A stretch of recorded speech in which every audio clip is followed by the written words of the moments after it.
shugabanmu ya rasu, mu mabiya alƙur'ani shugabanmu ya rasu. A ina aka haife shi? An haife shi ne a can Makka.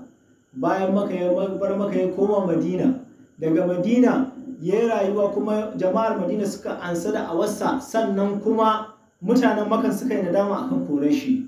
Sunansa Annabi Muhammad sallallahu alaihi wasallam, shine shugaban mu mabiya alƙur'ani. Ba ma taɓa naɗa wani shugaba a baya ko a nan gaba mu naɗa wani mu ce shi ne shugaban mawa. Da an ce wa shugaban ka tuna manzon Allah kawai, shi ne shugaba. Duk wanda ya bisa ya ribatu, wanda ya barsa ya taɓi.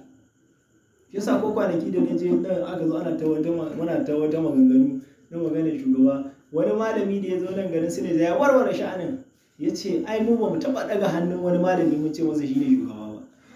Ai ku kuka faɗa, mu ba mu naɗa shi mun ce shugaba. Na ce to ashe wayanda suke ɗaga hankalinsu su suke ta ɓata ransu. Manzon Allah shi ne shugaba. Amma akan samu malamai masu da'awa, masu wa'azi, kamar irin su Malam Usaini ɗan Daura, Malam Malam Hassan Kebbi, Malam Yunusa mai risala, Malam Idris Rijiyar Zaki, Malam Lawal Gwami, da maluma da dama wanda za ka ga suna Malam Alhassan Lamido, Malam Usman Ɗanwu, duka waɗannan malamai ne za ka karrama su a matsayin malamai kan da'awa, kan a riƙe littafin Allah. Amma shugaba shine manzon Allah, tsira da aminci su tabbata a gare shi. Don a wurinsa aka fara ganin ya zo da alƙur'ani ya ce a bautawa Allah. Shi yasa gabarai a cikin suratul Dawud suka ce masa kai ne ka fara yin wannan abun. Farkon da Allah ke cewa wal qur'ani dhikri bal alladhina kafaru fi izzatin wa shiqaqi.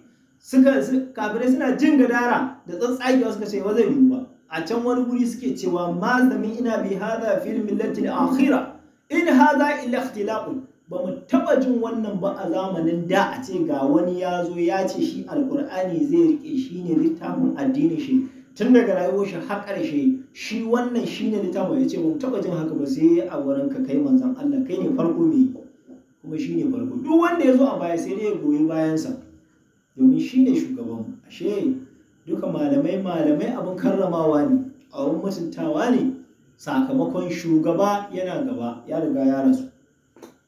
Yasa duk wanda ka samu ka ce wai kana son kai magana da shi a madadin mu, ka yi magana, mun yarda. Wakilin mu ne, dan uwa ne, masoyin littafin Allah. Amma fa ba shi bane shugabanmu. In ko ya ce shi ne shugabanmu, mu ba ma tare da shi. Allah tabaraka wa ta'ala ya dace da mu. Shi yasa annabin rahama shine annabin ƙarshe. Shi yasa Allah yake cewa annabi Muhammad a kansa yace ma kana Muhammadun aba ahadin min rijalikum walakin rasulullahi wa khatamun nabiyyin.